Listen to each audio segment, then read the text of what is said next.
বাসা ও খামারের মশা তাড়ানোর ঘরোয়া পদ্ধতি দেখুন। উপকরণ: লেবু ও লবঙ্গ।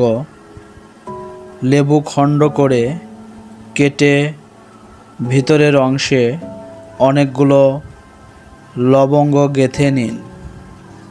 লেবুর মধ্যে লবঙ্গের পুরোটা ঢোকাবেন, শুধু লবঙ্গর মাথার দিকের অংশ বাইরে থাকবে। এরপর লেবুর টুকরাগুলো একটি প্লেটে করে ঘরের কোণায় রেখে দিন। ব্যাস, এতে বেশ কয়েকদিন মশার উপদ্রব কমে যাবে। কর্পূরের ব্যবহার: মশা কর্পূরের গন্ধ একেবারেই সহ্য করতে পারে না। আপনি যে কোনো ফার্মেসিতে গিয়ে কর্পূরের ট্যাবলেট কিনে নিতে পারেন।